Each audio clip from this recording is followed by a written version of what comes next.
Good evening, everybody. Welcome to Facebook Live TV. We are from Oasis Fertility, Gachibowli branch.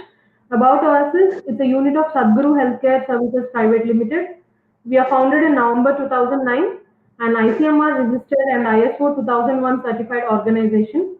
We are currently operating 12 centers across the country, 3,000 IVF cycles annually and 3,000 IUI cycles.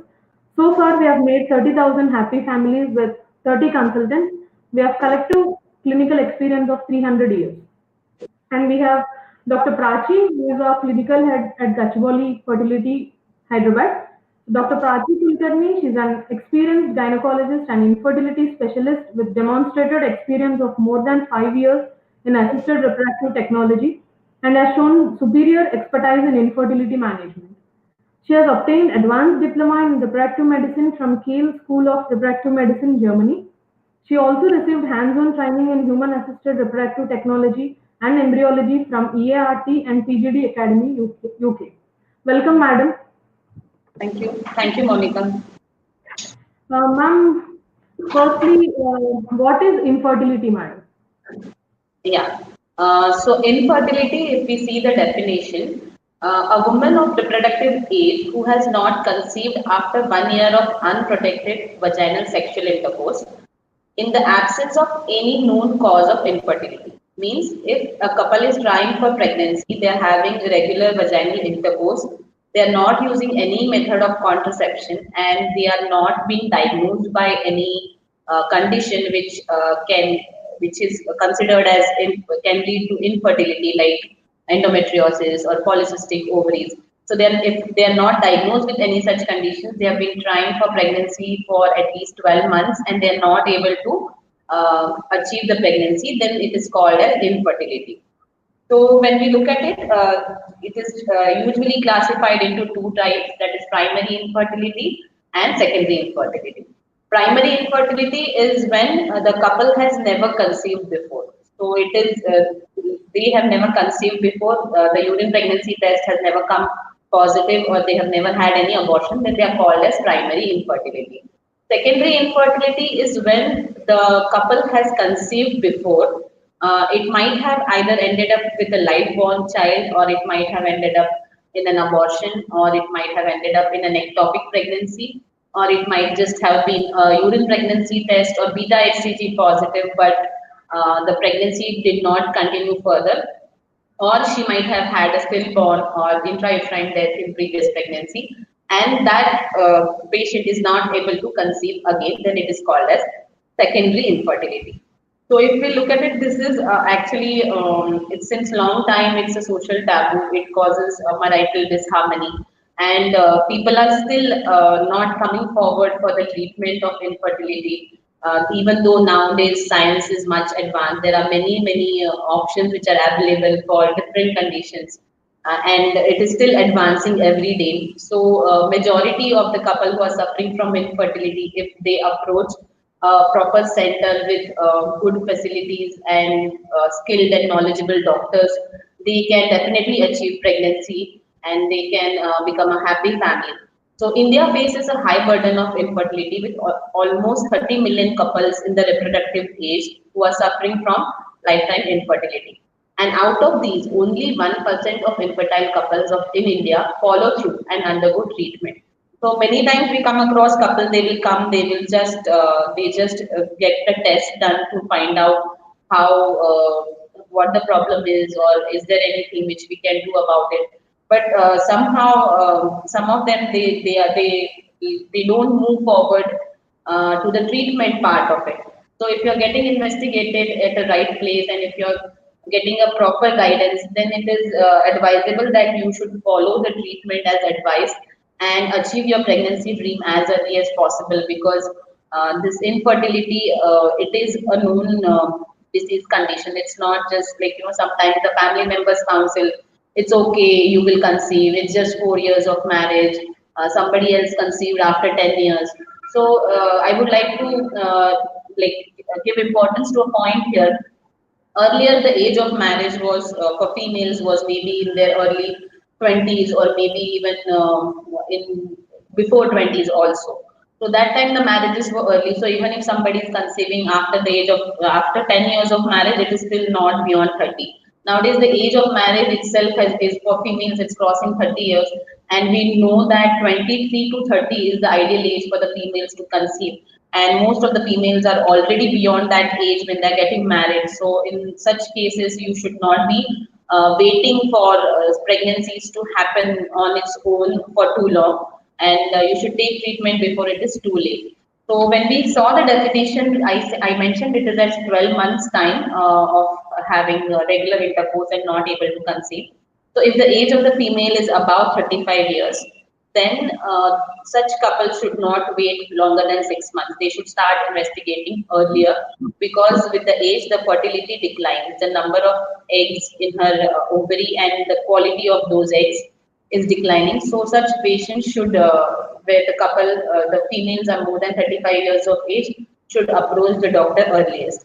Even for the patients where the female partner is having some menstrual problems like severe menstrual cramping or irregular periods or delayed periods, like getting periods every 2 months or 3 months or sometimes even 4 months, or having very less blood flow, scanty blood flow, having bleeding only for 1 or 2 days, soaking less than a pad in a day, or maybe having too heavy bleeding with passage of clots and all.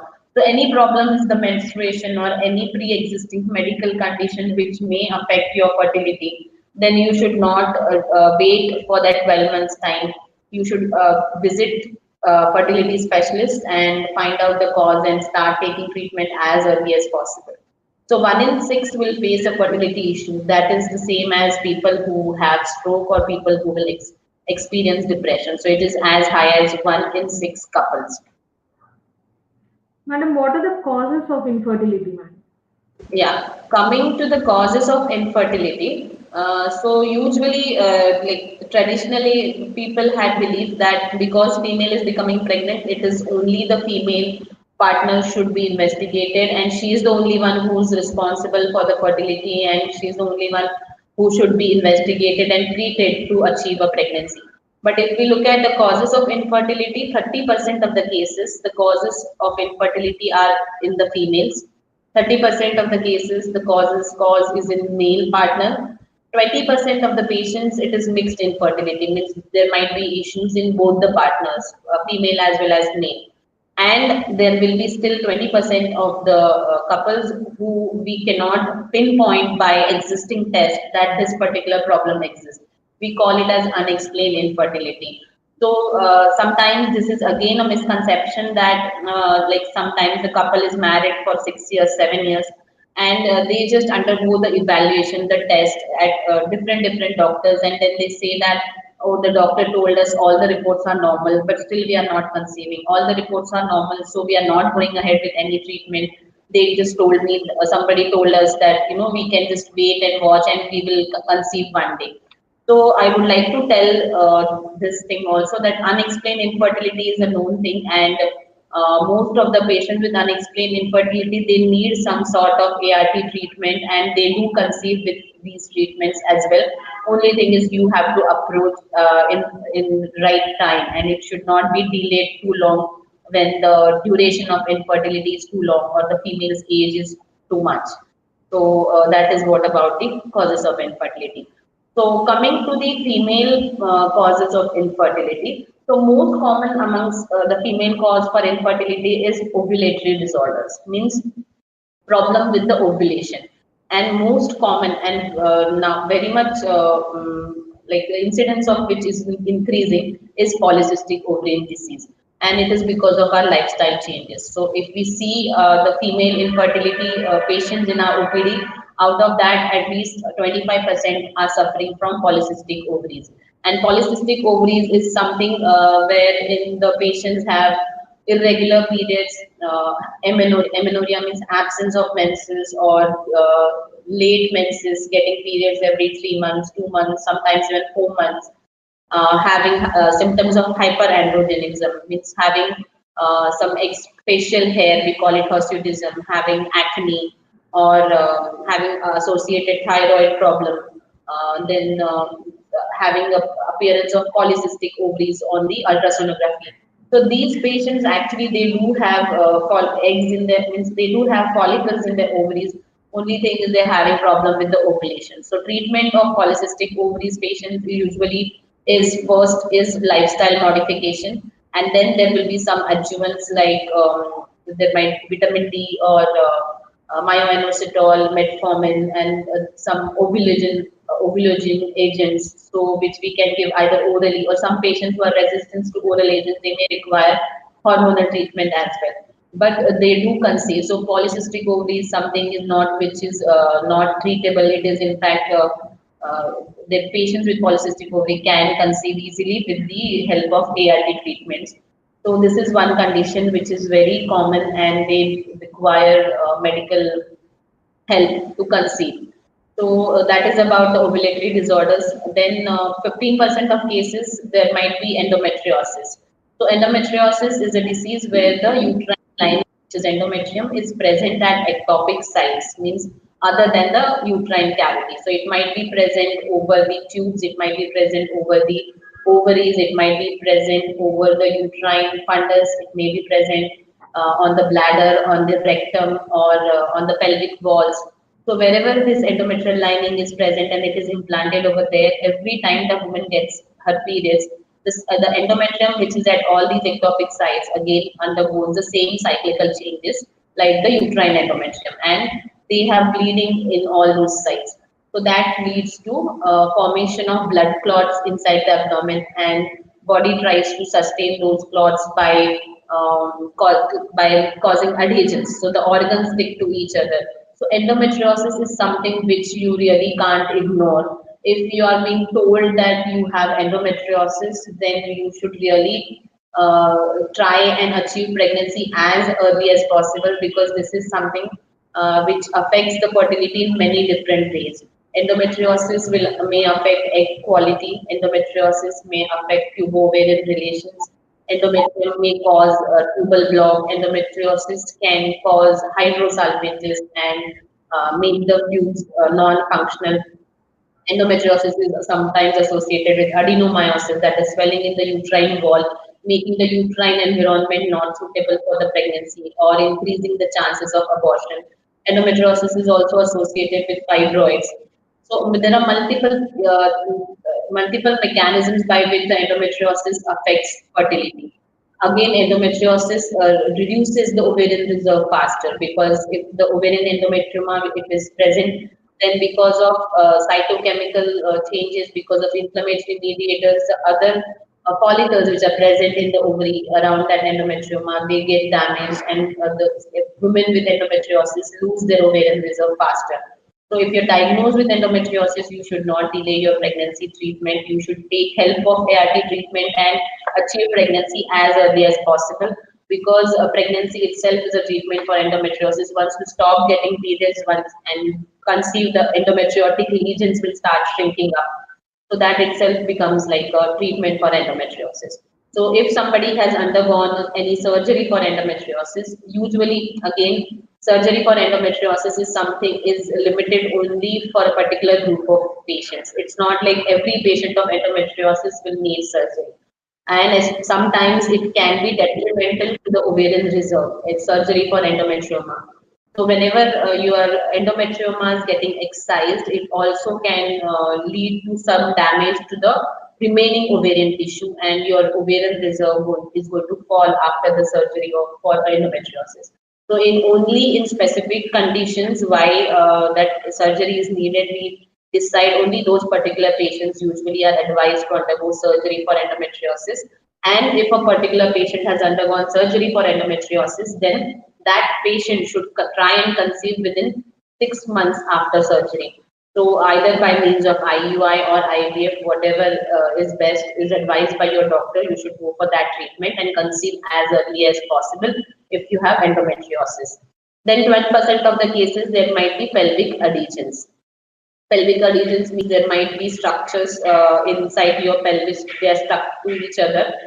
Maybe para-ovarian adhesions or peritubal adhesions because of some previous pelvic inflammatory disease or some sexually transmitted disease like gonococci or chlamydial infection, or there might be an infected appendix which has lead to pelvic infection as well, and or maybe previous surgery for appendix or previous surgery for ovarian cystectomy or previous ectopic surgery or any other surgery which is performed on the abdominal organs or pelvic organs through either laparoscopy or even laparotomy. All these can lead to pelvic adhesions. Tuberculosis is very common in India. It is one of the known factors which can cause tubal block and pelvic adhesions and lead to infertility. So pelvic adhesions is a cause in 12% of the patients. Then tubal blockage, as I mentioned, tubal blockage is responsible for 11% of the cases. And tubal blockage, most common cause in India is tuberculosis. Other causes could be salpingitis systemica nodosa or endometriosis or any other tubal surgery like surgery for ruptured ectopic pregnancy or somebody who has undergone a tubal ligation, that is sterilization surgery previously. So those patients will have tubal blockage. Other tubal abnormalities are responsible for 11%, like hydrosalpingo, that is accumulation of the fluid in your tubes that happens because of certain infections or inflammatory changes. Like even in endometriosis, there might be hydrosalpingo. Then there might be pyosalpinx, means accumulation of the pus in the tubes. That happens because of infections. So these are the other tubal anomalies which can cause infertility. Then there might be some hormone related issues like hyperprolactinemia. So this is one of the easiest to treat. If the prolactin level is high, there are just some medicines which will help you control your prolactin level, and that will regularize the ovulation, and such patients would conceive only just by correcting their prolactin levels also. So if there is no other cause, these patients would conceive only by correcting the prolactin levels. So it is seen in 7% of the patients. And as I mentioned, unexplained in 10% of the cases. The cause for female infertility may be unexplained also. So this is about the causes for female infertility.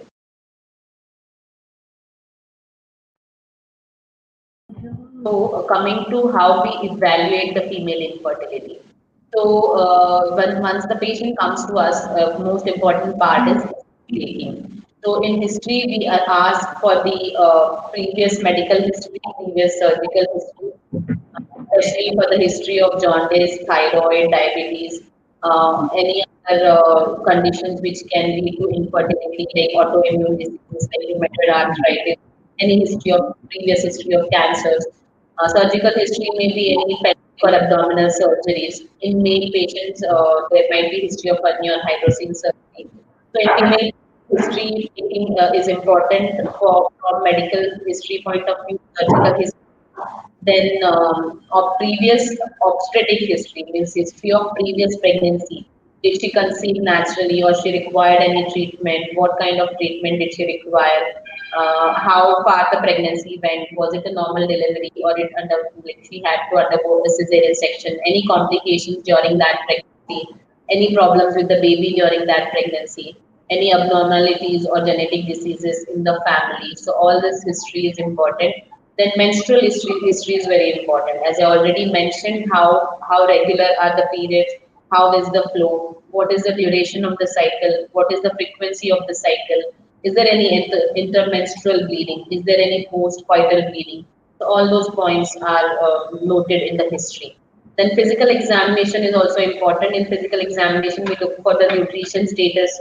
Sometimes the patient might be too obese, BMI above 30, the chances of pregnancy about 30. Every unit of BMI which is about 30, it will reduce the chances of pregnancy by 5%. So somebody who's having 35 BMI, their chances of conceiving reduced by 25 to 43%.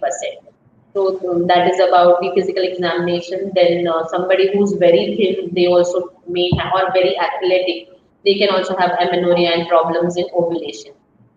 Then looking for thyroid swelling or looking for any breast discharge, nipple discharge, or any swelling or lumps in the breast. Then pelvic examination to assess for the size of the uterus, any swelling, any pain, any vaginal discharge. First speculum examination to see the cervix, pap smear test. So all those things are done.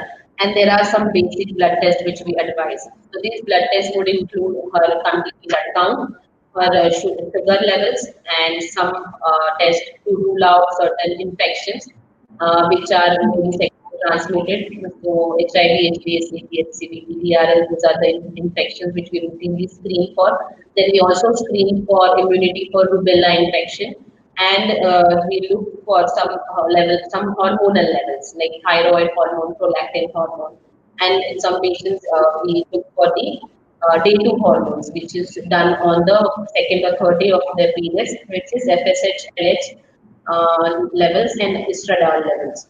And in PCO patients, we look for the if they have some symptoms of hyperandrogenism like extra facial hair, or if they have pimples, then we look for DHEAS and also the serum testosterone. So these are the tests which we do for evaluation. Then to evaluate tubal and uterine factor, what we do most important is transvaginal ultrasound, that is pelvic ultrasonography.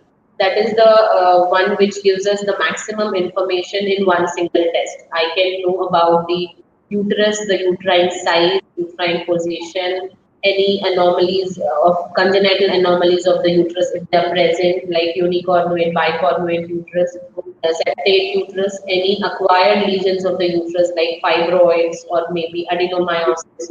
That also I can look on the ultrasonography. Then there might be some adnexal masses like tubo-ovarian mass in case of infections, or there might be some endometriotic cyst or other ovarian cyst which are seen in the ovary like dermoid cyst, or I can see for polycystic ovaries. And most important, what we do is enteral follicle count, which is a part of the testing for ovarian reserve. So this is the most important test which tells us a lot about the pelvic organs, mainly uterus. If the tubes are not seen on the ultrasound unless they are dilated, means unless they have fluid in them like hydrosalpinx or pyrosalpinx, we are not able to see the tubes on ultrasonography. So if there is any obvious hydrosalpinx or dilatation of the tube, we can definitely see it on ultrasound. So these are the things which we look on pelvic ultrasound. And then there is test. Then if we are not able to see the tubal patency on ultrasound, then there is a test which is called as HSG, which is an X-ray of the pelvis, which is taken after pushing in the dye through the uterus. And the dye goes through the uterus and falls through the fallopian tube inside the peritoneal cavity if the tubes are patent. So that is called HSG. It's an X-ray of the uterus and the tubes along with the dye. So if at all we have to check the tubal patency and ultrasound, then there is something called as saline infusion sonography, which we can do, in which we instill the saline solution from the cervix and we watch for the fluid in the pouch of Douglas on ultrasonography. So these are the different tests which we do for evaluation of the female infertility, which are the tests which are commonly done. Some of the Ma'am, conditions, yeah. ma'am, when should a patient go for all these tests, ma'am? Okay, so as I mentioned, like somebody who has been already trying since 12 months and not have been successfully being pregnant, then they should definitely visit a fertility specialist. And these are the basic tests only. This is not like there is no test which is, something which we do only for specific conditions. Like those tests are suggested only for the patients which we find that there are some issues in these basic tests. So these basic tests are first of all your sugar, CBC, your random sugar, your screening for infections, your rubella immunity test, and your thyroid prolactin hormones and your day 2 hormones. So these are the basic tests which we do for all patients. And those who have not conceived within 12 months, they should go for these tests. If the lady is more than 35 years, then they should approach earlier within 6 months only and they should go for these tests. Or if somebody has any issues with their periods from before, there might be diagnosed issues like somebody who's already diagnosed with PCOD, or there might be undiagnosed issues like most of the time, like females don't even go to the gynecologist to find out if she is having any issues related with her periods, like very heavy bleeding. She is not even aware that she has a fibroid.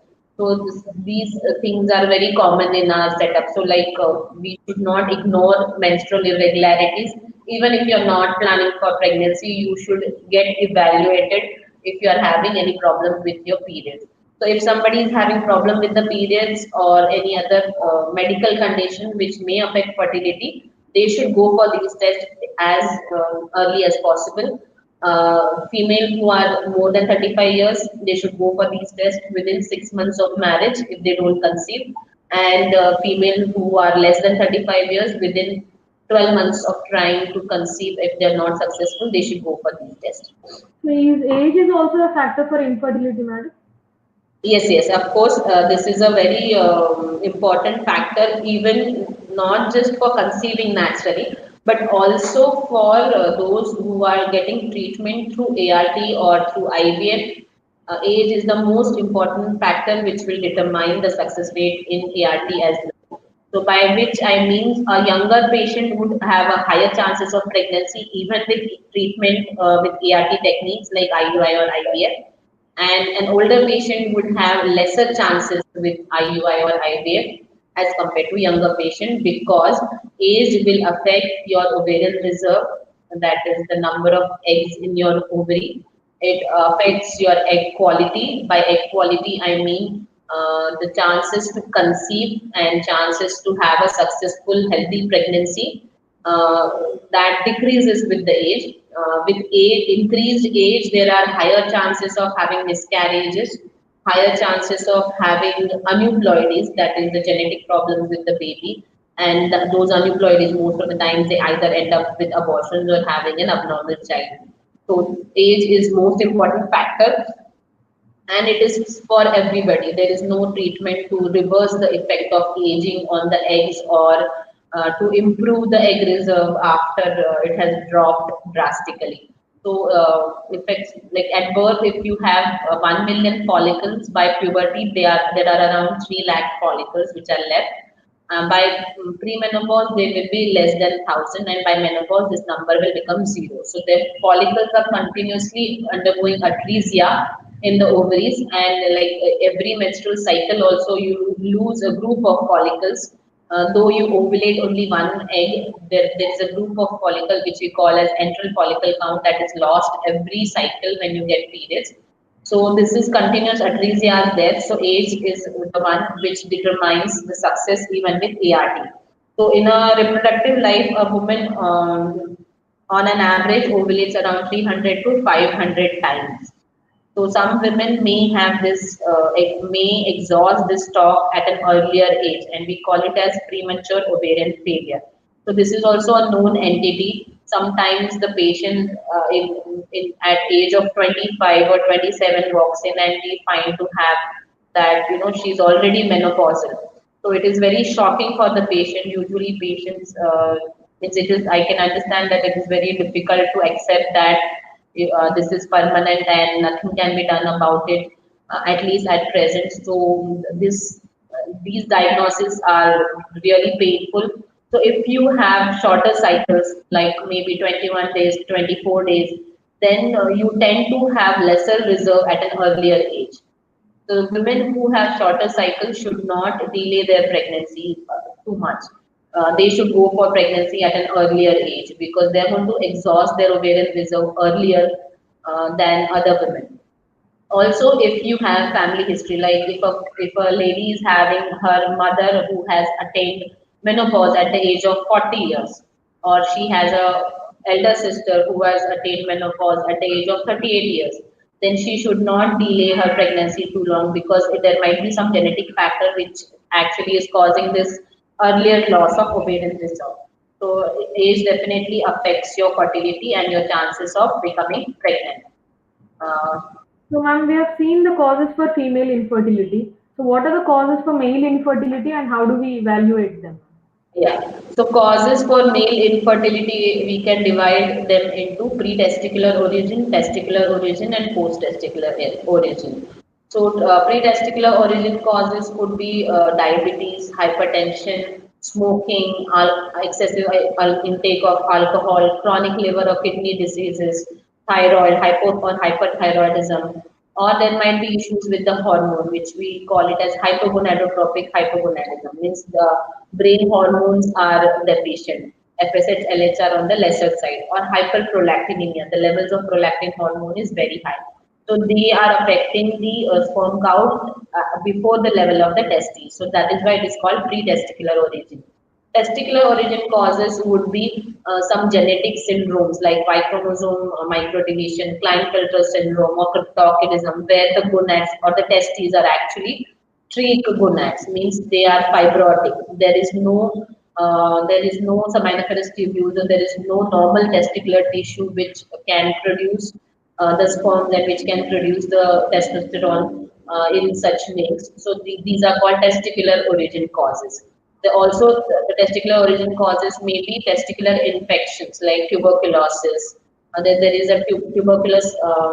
There might be history of tuberculous swelling or any fluid collection in the testes, like because of some infection. Then that can also destroy the seminiferous tubules which produce the sperms.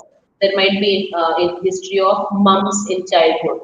So mumps or some other viral infections also can affect the testes and the sperm production in the testes. So they are testicular origin causes.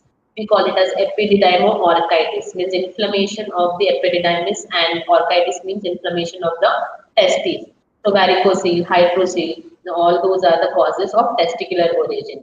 Then there are causes post-testicular origin, means that in the testes, the spermatogenesis or the process of producing the sperm is normal, but there is some outflow tract obstruction, which we call it as obstructive azoospermia. So if there is an obstruction in the outflow tract, there might be no sperms in the semen analysis. We call it azoospermia, and because of obstruction, we call it obstructive azoospermia. So there might be conditions where there is congenitally the vas deferens which is connecting the testes to the urethra, that is absent. It is called as congenital absence of vas deferens, CABD. Then there might be obstruction of vas deferens because of some infections, or the patient has previously undergone vasectomy for sterilization purpose, or there might be some erectile dysfunction because of which the semen is not able to come out, or there might be some immunological factors or retrograde ejaculation. So these are the causes of male infertility. So again, stress, anxiety, environmental factors like exposure to chemicals like pesticides, fertilizers also affect the sperm count for motility. Exposure to high heat or heated environments like those who are working in furnaces, or obese patients who are used to sitting for longer time, that increases the scrotal temperature and it is detrimental to the sperms. So all these factors also lead to male factor infertility. So How whatever, do like, we estimate male infertility, madam? yeah, so we first of all we evaluate the male factor infertility by mainly first would be history and physical examination. In physical examination, andrologists usually will look for the testicular volume, testicular any tenderness, any swelling in the testes, any hernia, hydrocele, varicocele, any inguinal swellings, or any problem with the penis, any problems in the history, they'll rule out any erectile dysfunction or any retrograde ejaculation kind of symptoms. So all those things are ruled out on history and physical examination, and then they are advised to undergo semen analysis. Semen analysis is the complete analysis of the semen, wherein the andrologist in our lab or the embryologist will look for the multiple factors in the semen. It is not just the count or motility. We have to look at the semen volume. We have to look at the pH of the semen, if the fructose is present or absent. Is there any presence of infection in the form of pus cells? Are there any agglutination which are seen? How much is the semen liquefaction time? What is the count of the count? What is the sperm count? What is the motility? What are the grades of motility? How is the morphology of the sperms? How many percentage of the sperms are normal? So all those things are looked in detail. So sometimes patients come to us with similar reports saying that we have done it from outside, just see the report and tell us. So most of the time these reports are actually incomplete. They're just given some count and motility, and that may not be sufficient to actually come to the diagnosis and treat the patient. So semen analysis, which is done by a proper andrologist or embryologist, is very important for your treatment. So in semen analysis, there is a WHO criteria which we follow. So this is the WHO reference values for semen analysis. So we have to see if they are at least the minimal values are met. If the count is less than 15 million, then it is called as oligospermia. If the motility together, the progressive motility less than 32%, then it is called as asthenospermia. If the sperm morphology is less than 4% normal sperms, then it is called as teratospermia. And then there are different permutations and combination of this oligoasthenospermia, oligoasthenoteratospermia. Azoospermia is complete absence of the sperms in the semen. So when we diagnose azoospermia, it's not just the semen sample which is tested and we give us the give. It is also again centrifuged and we check the pellet again to see if we have found any sperms. Then it is called as cryptozoospermia.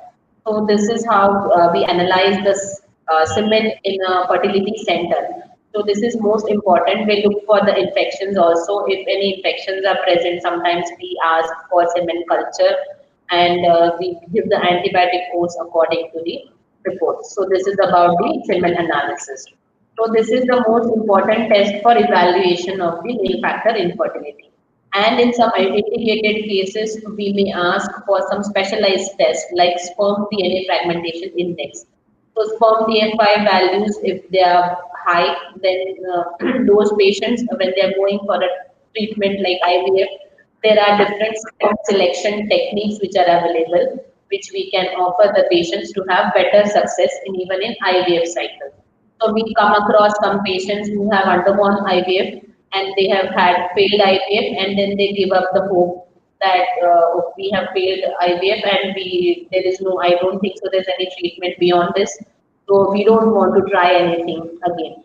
So for those patients, I would like to bring this point to notice that there are many advancements in the technique for selection of sperms as well. There is ICSI for selection, then there is IMSI, then there is PIXI, there is MAX. So there are many different techniques for selection of the sperms even in IVF. Or if the DFI is too high, sometimes then we may ask for testicular sperm also. That is taking the sperms from by doing the TISA. So that is also done at Oasis. So there are different methods which are available. So if you have had any failed cycle also, you don't have to lose the hope. There are many advances and you can make use of those and have a successful pregnancy. So that is about the sperm DFI testing. Then if the patient is having oligospermia or azoospermia, then we may ask the patient to undergo some hormonal evaluation, which will include testosterone, follicle stimulating hormone, luteinizing hormone, thyroid hormone, and prolactin, and estradiol also. So the same patients who have azoospermia, before they undergo any TISA and they undergo any IVF cycle with their own sperms, we also rule out the genetic factor because we are doing IVF to give a healthy baby, and we should always look for any genetic problems in patients with azoospermia. So we do karyotyping of such patients, we do Y chromosome microdeletion, and some patients also we look for cystic fibrosis, transmembrane receptor gene mutation. So these are the tests which we do for evaluation of the male factor infertility. So Ma'am, we evaluate. have a question from a patient, Himasri ma'am. Mhm. She's asking, my IVF is failed and what are the reasons for the failure? Her grade of embryos were 3cc and 4dd. What are the reasons for failure? Grades of embryos 3 BC and 3cc and 4dd, ma'am. okay, okay. So it is see if we have a failed IVF cycle, we will have to first of all completely evaluate the cause for the failure. Just by knowing the embryo grade may not be enough, but as you mentioned, 4cc, though the embryo means is there can be chances of pregnancy with this embryo. It's not very good grade embryo. But since you have had a blastocyst, there might be we have to see for the other causes for failure of your cycle. So we have to evaluate your uterus properly. We have to see how your endometrial thickness was at the time of embryo transfer. Was it enough? Is there any problem with the blood flow of the endometrium? Is there any problem such as endometrial polyps? Was the pre-IVF hysteroscopy performed for you? Was the chronic endometritis ruled out for you, or endometrial tuberculosis, was it ruled out for you by biopsy, or any causes in the uterus like maybe endometrial polyp or intrauterine adhesions, or also any hydrosalpinges which are present. If they are present, then they can also result in a failed cycle. Or we have to look for the egg quality, how many eggs we retrieved in the last cycle, what was the maturity of those eggs, what was the quality of that eggs, how are the semen parameters, are there any other condition, comorbid conditions like diabetes, any other issues which can also affect your fertility. And then we can guide you properly what we can do further in such cases. There are options of using different protocols, using recombinant hormones, or using, as I mentioned, different techniques to select the sperm. Like we can use either Pixie. Pixie is physiological ICSI, or we can use MAX. MAX is magnetic assisted cell sorting, which will help us in removing the damaged sperms, and we can select the non-damaged sperms for ICSI. Or we can maybe, if the DFI is very high, then maybe we can consider the option of TISA. If there is any fibroid, or if there is any hydrosalpinx or any septum, then those will require surgical correction. Then if there is any problem with the egg quality, there might be some medicines which are given as an adjuvant to improve the egg quality. Then there are options of going for PGT, because these embryos, we don't know the genetic status of these embryos. So if at all we have enough number of embryos, you can think of going for pre-implantation genetic testing, and we can select the normal embryo for embryo transfer, and that can also improve your chances of pregnancy in IVF. So there are many things which we have to look at in a failed cycle, and there are many options which are available. There might be again, we can do ERA cycle for you, like it's an endometrial receptivity assay. So some women are, their endometrium is not receptible at the time when we have done the embryo transfer. For such women, we do this ERA test, and we send the endometrial biopsy for testing to find out the window of implantation. And if we can select that particular window of implantation and try and put in the embryos at that same time, then that can also increase the chances of pregnancy in IVF. So there are many options which are available, and first of all, we have to look in details for your case. What was the cause? Was it in the endometrium? Was it the egg quality, embryo quality, sperm quality? Was it in the uterus?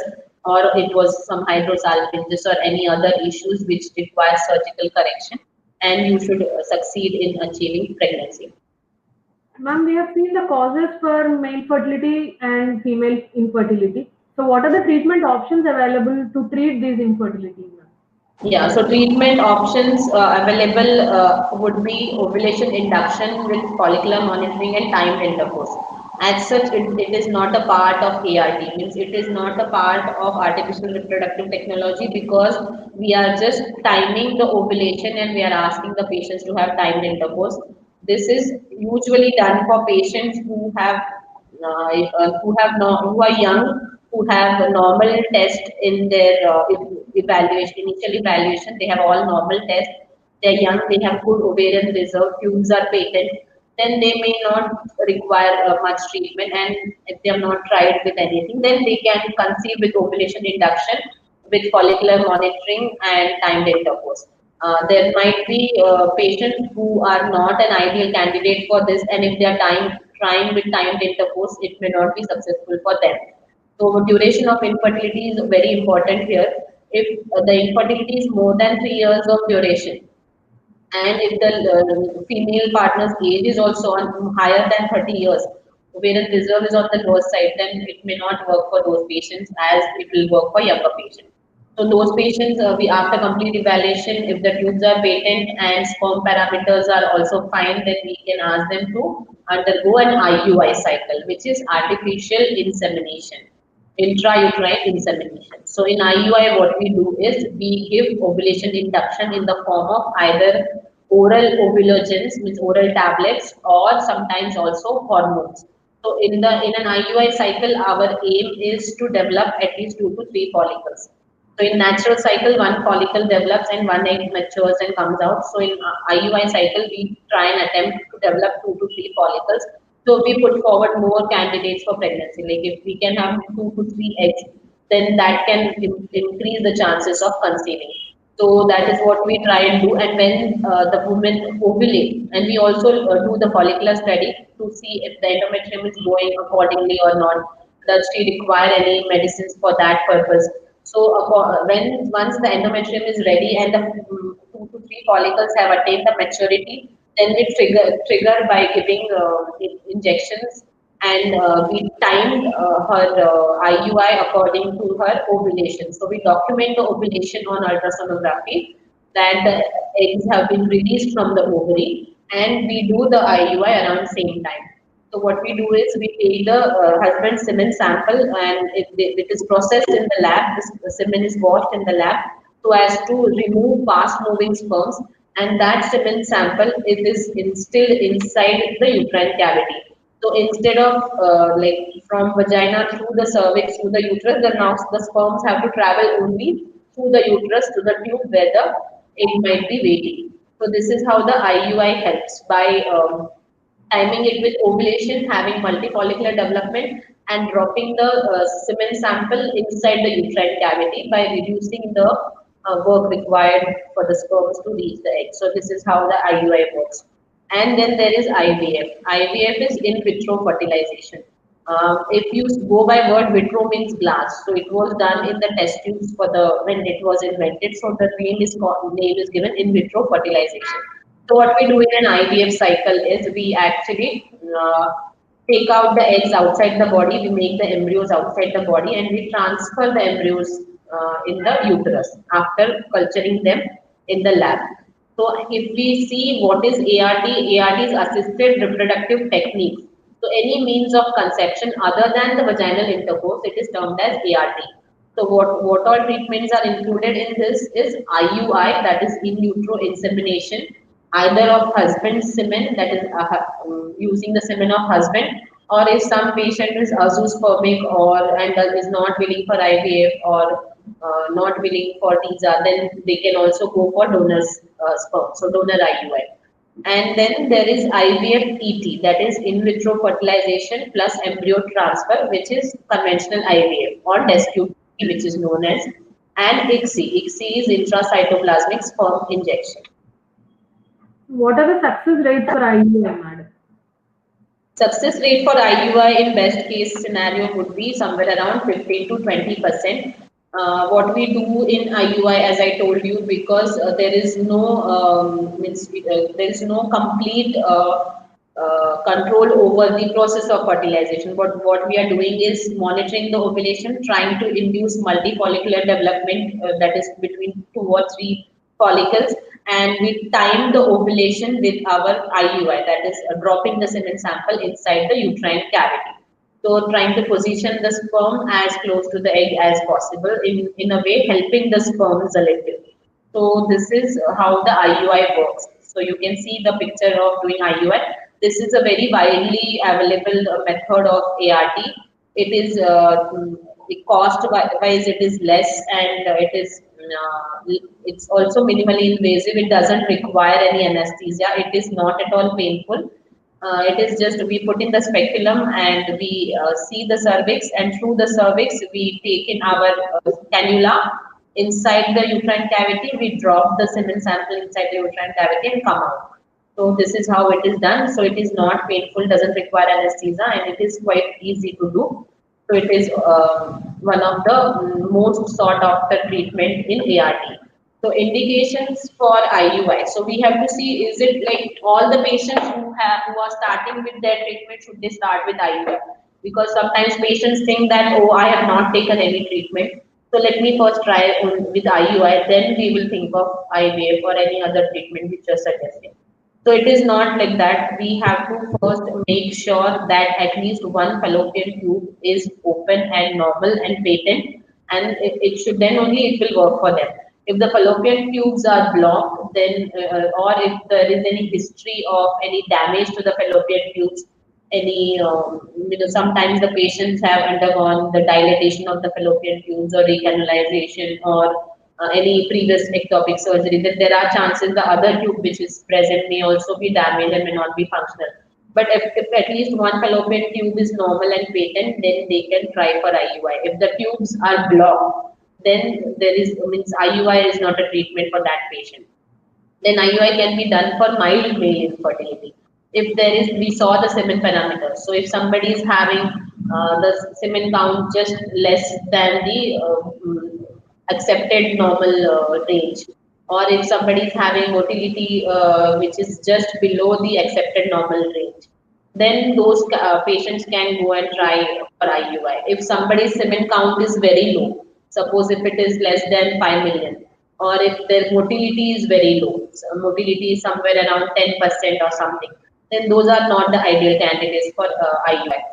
So it is also helpful in unexplained infertility. As I mentioned, unexplained infertility, all the test reports may be normal and patient is still not conceiving. So some patients of unexplained infertility may conceive successfully with IUI. It is also can be used for polycystic ovaries because we are giving medicines to induce ovulation.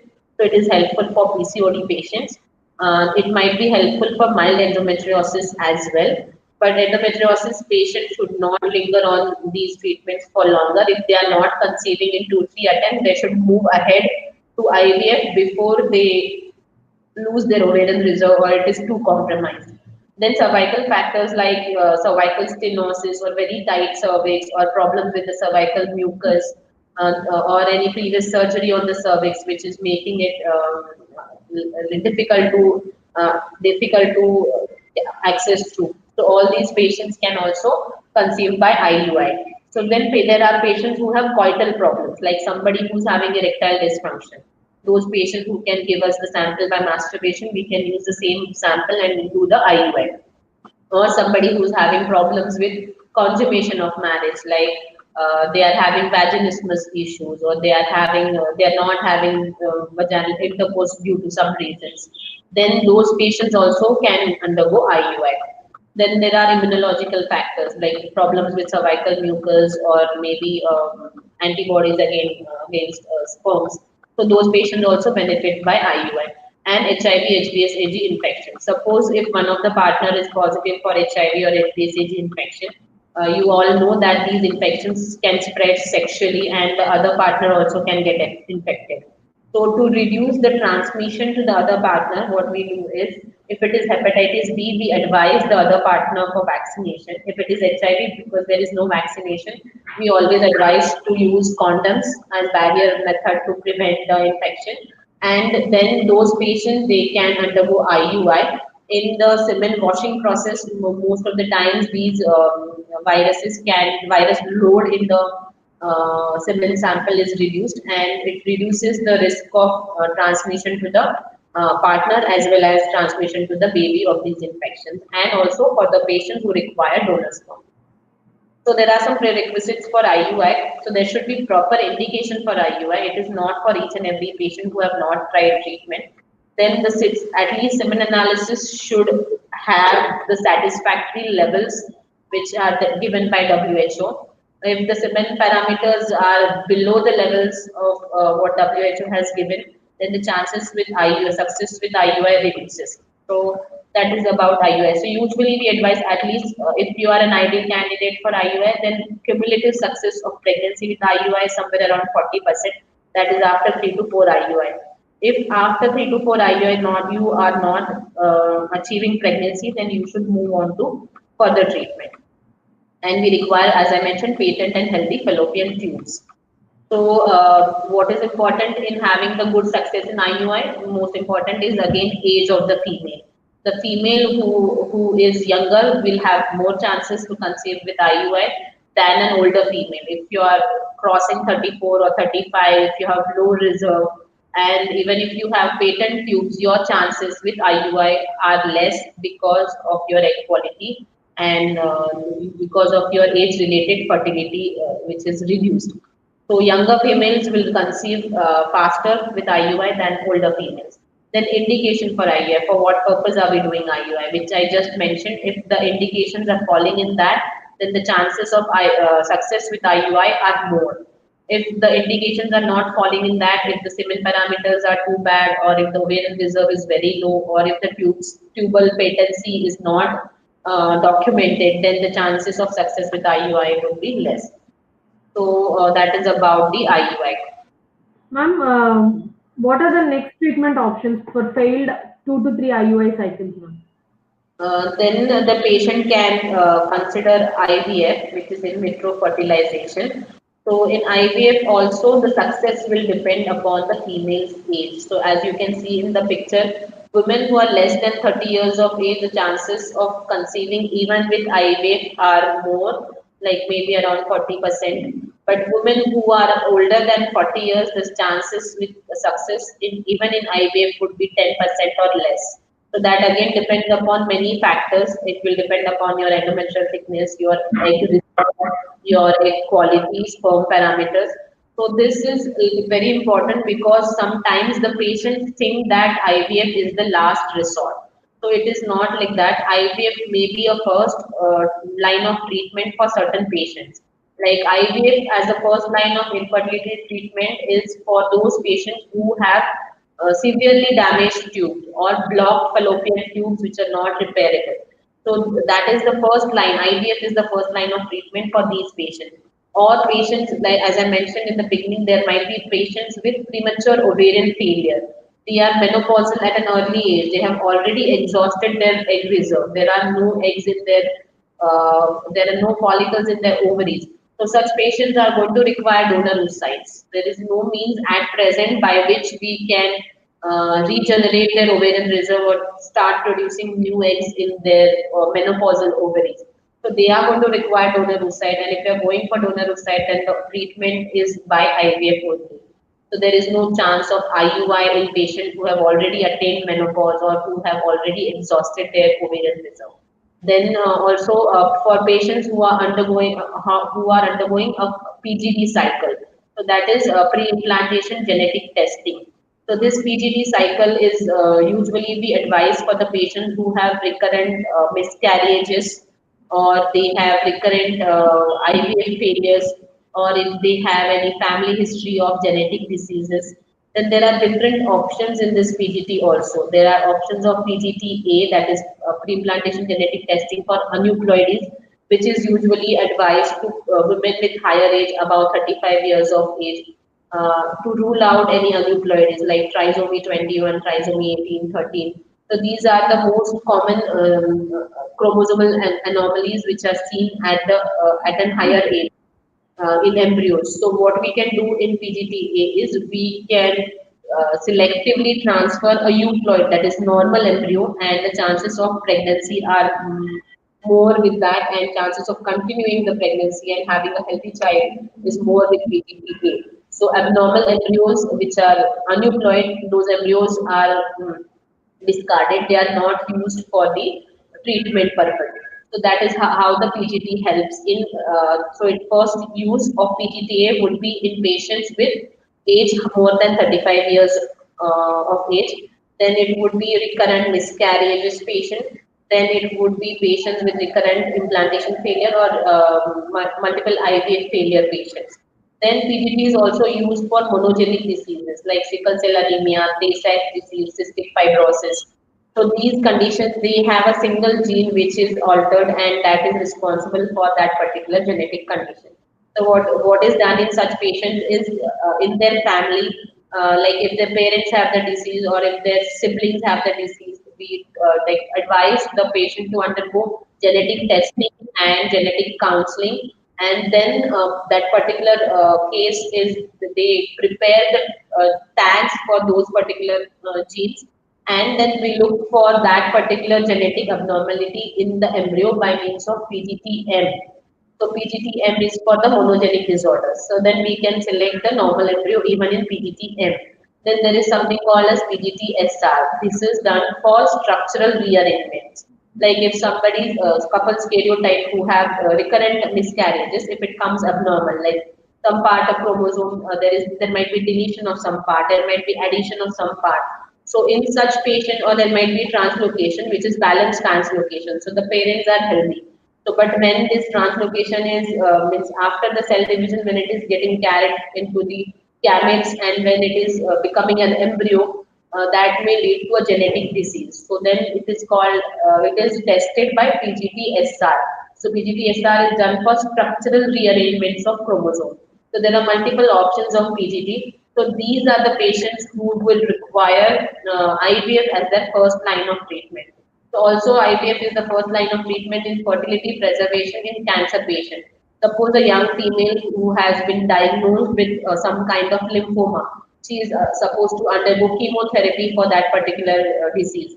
Then usually the oncologist would refer the patients to us, or then we evaluate that patient and we stimulate her ovaries like we do in IVF cycle, and we do the half the IVF cycle, that is till the egg pickup, and we can cryopreserve her eggs. We can freeze her eggs, and she can complete her treatment of cancer, become normal, become healthy.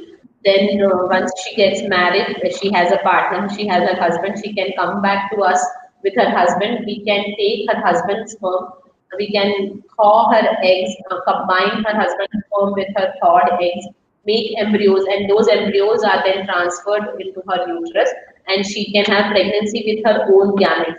Otherwise, with these chemotherapies, which are gametotoxic, the patients who sometimes permanently become sterile, they permanently lose their egg reserve, or they are not able to conceive with their own gametes, and then they may have to go for the donor egg cycle. So rather than that, if you are diagnosed, even for the male patients who have been diagnosed for some cancers and they are to undergo chemotherapy or radiation therapy for that particular cancer, then before that they can freeze their at least 3 to 4 semen samples, and those frozen semen samples, once the treatment is complete and they are married and they are ready to become father, they can come back to us with their wives, and we stimulate the wife in IVF cycle. We take out wife's eggs, we thaw the semen sample, and we combine it with the eggs and form the embryos and transfer it. So this is possible even for males or females, that is semen freezing, egg freezing, or if you already have a partner, means you're already married, then we can do embryo freezing also. And then meanwhile you complete your chemotherapy, radiation therapy, get healthy and come back when you're planning to become pregnant. So all these patients, their first line of treatment would be IVF. Like somebody who's having a child with sickle cell anemia, somebody who's already having a child with cystic fibrosis. Those patients definitely have a risk of having another child with the same condition.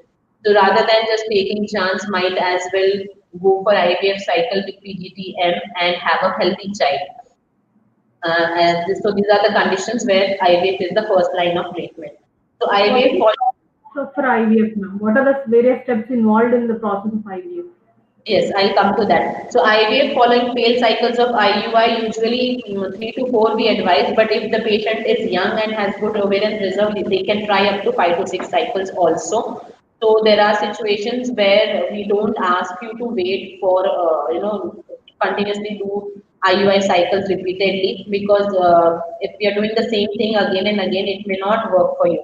So steps for IVF treatment would be first and most important thing is pre-IVF workup, which will try and cover most of the things, so that we are having a clear picture about what exactly is there is a problem, and we can try and correct those issues before we start our IVF cycle. Like if somebody is having thyroid, you have to control her thyroid levels properly before starting with IVF cycle. We have to get her prolactin levels in normal range before we start with IVF cycle. If we have to give any other vitamin supplements or any adjuvants for treatment for egg quality or sperm quality, then all those things are done in this pre-IVF workup. Or if somebody is coming to us with a failed IVF cycle, we evaluate their previous cycle completely, and then we come to a conclusion what could have gone wrong, and that will also be a part of her pre-IVF workup. So that might be a couple karyotype for somebody who has had multiple IVF failures, or somebody, it can be some other test like thrombophilia profile in such patients, or maybe evaluation of her endometrial lining by either pre-IVF hysteroscopy. So all those things would be in pre-IVF workup. So once that workup is done, then we decide which protocol to be chosen for that particular patient. So that protocol will again depend upon the age of the patient, her ovarian reserve, her BMI, her previous stimulation history. So all those things will help us. Any evidence of endometriosis or any evidence of PCOD. So accordingly, it is custom made protocols for the patient. So we can select a particular protocol which will be most beneficial to the patient. So after we decide the protocol, then the step of ovarian stimulation starts. So in which we give the hormonal injections to for multifollicular development in the ovary. And how do we monitor that? We monitor either through the means of blood test, that is estrogen levels or blood progesterone levels, and we also monitor by transvaginal ultrasonography by checking for the follicular development, the size of the follicles and how many follicles are developing. So that is how the cycle is monitored. Then after that, the step of like final step of trigger injection comes, which is also for the final maturation of the eggs and release of the eggs from the ovary. But in IVF, we don't want the eggs to be released inside the body, so we have to plan her egg pickup. So ovulation trigger and pickup is planned accordingly so that we can get maximum mature eggs outside the body. So usually it is done after 35 hours of the trigger injection. So egg retrieval is the process by which we aspirate the follicles by transvaginal ultrasound.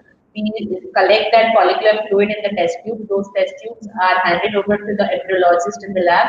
The embryologist will scan through that fluid and will look for the COC, that is cumulus oocyte complex. So they will look for those complexes wherein the egg might be there. So that is how the screening is done. Then they identify the eggs. They will tell us how many number of eggs we got, how many mature eggs we've got, what quality eggs it is. Then the step comes of sperm preparation. Same day, we usually ask the husband to give a fresh semen sample. That semen sample is again processed in the lab, washed in the lab, and so that the sperms are made more functional. And then we select the sperm by different techniques, as I told you. So it might be pixie, it might be max, or if we are going for TISA, then it might be testicular extraction of sperm. So TISA is also posted on the same day. We take the fresh TISA sperms also. Sometimes we might be using frozen TISA sperms. So accordingly, the sperms are prepared. So these individual sperm, then once it is selected, it is injected inside the egg. It is called as ICSI. So what happens in conventional IVF? Conventional IVF, we just keep the eggs in a petri dish, and we are supposed to pour the prepared semen sample over it, and the fertilization happens on its own. The sperm on its own should attach to the egg and penetrate the egg and cause the fertilization. In ICSI, individual sperm is selected and injected inside the egg, and then that particular the embryo which is formed, it is checked. Fertilization is checked the next day, and then the embryos are grown in the lab for approximately 5 to 6 days before the embryo transfer. So there might be a fresh embryo transfer, or there might be frozen embryo transfer.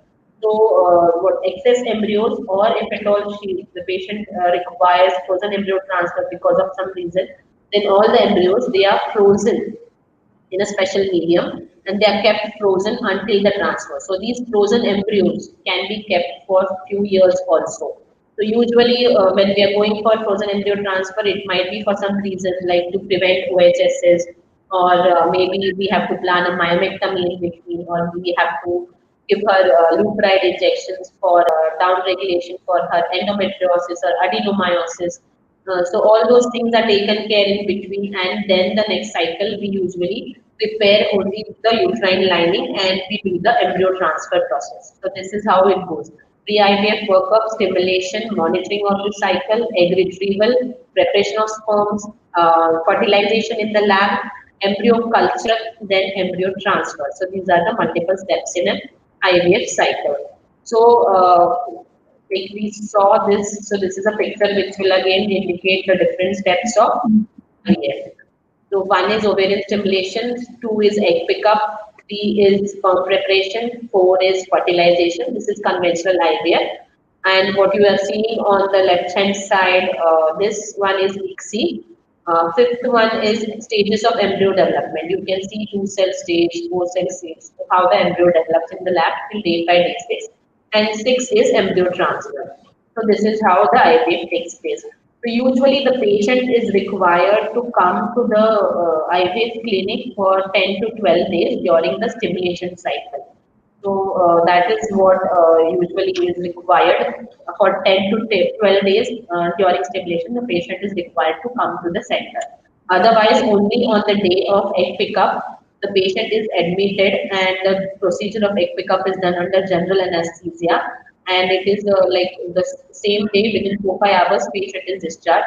Embryo transfer is done without anesthesia. It doesn't require anesthesia. It is not at all painful. It is done under trans-abdominal ultrasound guidance, and that day patient also requires to be in the hospital for 2 to 3 hours. So these 2 days and 10 to 12 days, this is the time the patient has to give to the clinic. So coming to the egg retrieval, how it looks like. So transvaginal, you can see on the right hand side in the picture, transvaginal ultrasound probe is there, to which the next to which there will be a needle which is going into the ovary, and you can see these black shadows, they are the follicles. We aspirate the follicular fluid that is collected in this test tube. This test tube is then changed and handed over to the embryologist. And the embryologist will tell us if we got any follicles, what means if we got any eggs, what maturity eggs, what quality eggs. So this is conventional IVF. We put in the man's prepared semen sample over his female partner's egg in the laboratory, and the fertilization happens on its own. So this is conventional IVF, and this is ICSI. So it is the procedure involves direct injection of a single sperm into the egg cytoplasm. So with the advent of ICSI, many fertilization failures which were happening because of IVF are overcome, and it is helpful for those patients who have ended up previously with fertilization failure in conventional IVF.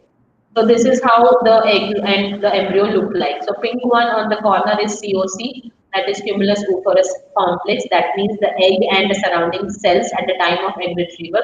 This is how a mature M2 oocyte will look like. This is how after fertilization it will look like 2 p.m. embryo. Then it will be 4 cell stage on day 2, 8 cell stage on day 3, and then it is this blue one at the left hand corner, lower corner, what you can see is a blastocyst. So we prefer doing blastocyst transfer. So at Oasis Fertility, we are doing exclusively blastocyst transfer. So why blastocyst transfer is preferred? Because not all embryos will have a capacity to grow to or potential to grow to a blastocyst stage. If the embryo is surviving, thriving outside the body and growing to the blastocyst stage, that means it is more capable of giving pregnancy or growing further. So that is a natural selection of embryos. Rather than putting in day 2, day 3 embryos, it is better that we grow till blastocyst stage and we can select an embryo. Then there is a grading system of blastocyst which will also tell us about the quality of the embryo. This is how an embryo transfer looks like. Ma'am, what are the causes for failed IVF, ma'am? Failed IVF. Yes, We ma'am. just, yeah, we just discussed about the causes of failed IVF. So I will again enumerate the causes of failed IVF. We will have to completely go through the case and find out what went wrong, uh, including her medical conditions, including her uterine, any other problems with the uterus, any septum, any polyp, any problems of endometrial pathology. We have to rule out chronic endometritis. We have to rule out genital tuberculosis. We have to rule out hydrosalpinges, any fibroids which need surgical correction, any septum which needs to be resected, any hydrosalpinges which we need to remove, any problem with the egg quality, any problem with the sperm quality, any problem with the embryo quality. So all those things we have to look for. Then sometimes the patients may have very thin endometrium. Then in that cases we have to work on their endometrium. We have to use some particular drugs. we have to use some particular procedures like PRP or mucosal flush. So there are many different options which we use for improving the endometrial thickness as well. Then we have to look for maybe if possible we can give them an option of like sperm selection by different means like Pixie, Visa, Max. We can do the sperm selection by that. The maybe male partner we may have to evaluate further for DFI. We may have to advise couple karyotyping. Then there might be option of a PGT, like that is embryo biopsy of blastocyst and checking for aneuploidies or checking for any particular condition. So PGT option is there. Then there is an option of ERA, which is endometrial receptivity assay. So there are many different options which we can use after we completely evaluate the case, and there might be some different protocols which we use for particular patients, some surgical corrections which may be required for some particular patient. So then we have to look for all the causes and try and correct those causes so that we can achieve pregnancy. New advances in ART treatment. Yeah, so first we will finish this embryo transfer. This is an embryo transfer picture what you're seeing. You can, B is the urinary bladder. Uterus is labeled in this on the picture, so that is a uterus. And C is the cervix. V is vagina. So we put in a speculum through the vagina and we visualize the cervix, and through the cervix there is a catheter which goes inside the uterus, and we monitor this on transabdominal ultrasound. So what you are seeing is a transabdominal ultrasound picture of embryo transfer. So we can see the catheter movement. We can exactly drop the embryos at the point where we want it. So we can drop the embryos there by embryo transfer and come out. So this is how the embryo transfer is done. It doesn't require anesthesia. So advanced ART techniques, as I already mentioned, sperm selection techniques like Pixie, that is physiological ICSI, and there might be IMSI. IMSI is morphological selection of morphologically normal sperm for ICSI. MAX, which is magnetic assisted cell sorting, which we commonly do at Oasis Fertility. Then embryo culture till the blastocyst stage. There are different culture media there which are available, which give good growth, to good nutrition and good culture environment to the embryos.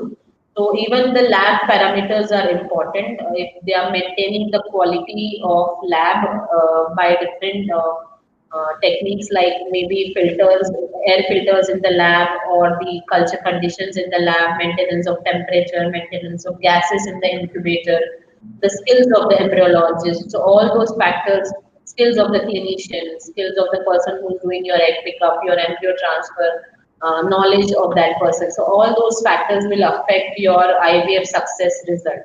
So embryo culture in the blastocyst, we do at Oasis Fertility exclusively blastocyst transfer. We try and go for blastocyst transfer for all our patients. Then endometrial receptivity assay, PGT, which is embryo biopsy technique. Different techniques are there: PGT-A, PGT-M, PGT-SR. So in indicated patients, we advise for these techniques. And then there are options of fertility preservation for cancer patients, as well as even the social freezing, what we call it. Like if, nowadays, like females, they want to postpone their pregnancy beyond 30 years of age or beyond 35 years of age, then to reduce their chances of having abnormal children because of aneuploidies or having miscarriages, and having a low reserve and chances of ending up with no pregnancy. So those females in their early 30s or maybe late 20s can consider the option of egg freezing. So it is like an IVF cycle. We evaluate first your baseline evaluation. We give the ovarian stimulation. After complete stimulation, we do the egg retrieval and we freeze those eggs. So those eggs can be frozen for few years till you plan to become pregnant, and you can come back to us with your husband and we can thaw your eggs and you can become pregnant with your own eggs. So these are about the advancements in the ART technique. So this is PGT. So you can see that the blue one down here is a blastocyst. So the blastocyst has an outer layer of cell which we call as probe ectoderm or TE. So this probe ectoderm is the one which will form the membrane with the placenta. And you can see a compacted mass of cells inside at one corner, which is called as inner cell mass. So this inner cell mass will form the embryo. So these trophectoderm cells, approximately 5 to 10 cells, are removed by means of laser hatching maybe. So these cells are removed and they are sent for culture and genetic analysis. So this trophectoderm cells, then their culture and genetic analysis is done. And then we can have different options, like this is how the PGT evolved over time. Initially, it was only PCR available, then fish. So now we also have NGS in that. So then we select the genetically normal embryo for embryo transfer. So there are chances of having healthy baby with genetically normal embryo. So if we have a aneuploid embryo, then it is discarded. So that is not used for transfer. So by aneuploid means abnormal number of chromosomes, which may lead to trisomies or monosomies or ploidy, which are either non-compatible with life, or they may end up with abortion or having multiple problems in the baby. So we discard these embryos carrying abnormal genes. This is how PGT helps. And this is about ERA, which I mentioned, window of endometrial receptivity. So the ERA report will tell us how many days exactly we should be calculating from progesterone start, and then we can time our embryo transfer in that particular window so that the chances of pregnancies are better. So usually this ERA is advised for those patients who have failed IVF in, cycle before. So this is how the report of ERA may come: pre-receptive, receptive, or post-receptive. And then male fertility preservation and female fertility preservation. The male fertility preservation is easy if the male can give the semen sample. At least 3 to 4 semen samples are frozen before the start of toxic chemotherapy or radiation therapy. Even certain rheumatological diseases are known to have an adverse effect on fertility, like rheumatoid arthritis, SLE, or ankylosing spondylitis. Even such patients, they can, before starting the treatment, they can think of preserving their eggs and sperms so that they can have their pregnancy with their own gametes at a later age when their fertility is very low or their gametes are damaged because of treatment. So the piece of advice from people who have already conceived: don't wait, get help early. So sometimes what you are most afraid of doing is the one thing that will set you free. So don't procrastinate, don't linger on some diagnosis, or don't anticipate things. Get help, go to a good clinic, get help of a expert doctor, expert knowledgeable doctor, get proper guidance, select your clinic properly for treatment, and achieve your dream of pregnancy when it is within reach. And don't delay it too much or wait until it is too late. So that is what the message is. Any more questions we have answered? Thank you. Thank you, ma'am. Any more questions we have? No, ma'am. Okay. We So, have an online question, doctor. so I'm not Sure. able to click on this screen. Yeah. Okay, my this already I answered. And there is one more from this one. Yeah, I have also have ovary endometriosis. Okay. What can I do without IVF? I didn't get the question actually. So, if you have endometriotic cyst in both the ovaries, then your severity of your endometriosis might be more. So, if at all you are trying to become pregnant, then you will have to first get a proper evaluation done about your ovarian reserve and any other factors which may affect your fertility. So endometriosis, as I told, it not only affects in one way, there might be multiple ways by with which it may affect. So it may cause blocked fallopian tubes also. It may cause hydrosalpinges. It may cause kinking of the tubes, or it may disturb the tumor-ovarian relation. So if at all you're thinking by IUI or something you should conceive, then you have to first evaluate completely and to find out if IUI will it be helpful for you or not. If your tubes are blocked, or if you have hydrosalpinx, or if you have very low ovarian reserve, then IUI may not work for you. So in that case, the option is IVF. So even if your tubes are open and if your like if you have good reserve and you have bilateral endometriotic cyst, then you should do the treatment as early as possible. If you're thinking of IUI, go for IUI immediately. Don't waste any more time. And within at least 2 to 3 cycles, if you don't conceive, then you should consider for IVF as early as possible, because endometriosis is something which may continuously progress. So if it is a progressive disease, it will reduce your ovarian reserve further, and later age you may not be able to use your own eggs for IVF also. So before it is too late, first of all you first get evaluation done properly for your other factors, including tubal factors or uterine factors, and or even male factors, and then you decide what treatment you can choose for and move ahead with that treatment. Don't waste time if you have endometriosis. So any further questions we have?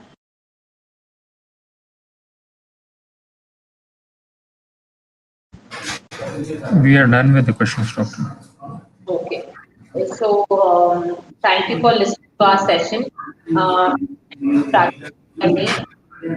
I'm the clinical head at Oasis Fertility Gachibowli. So if you want any consultations, you can contact on the helpline number which is given on the screen. And if for appointments also, you can contact on the same number. Or if you have any questions, you can send us your queries through WhatsApp also. So I'll be happy to answer your queries.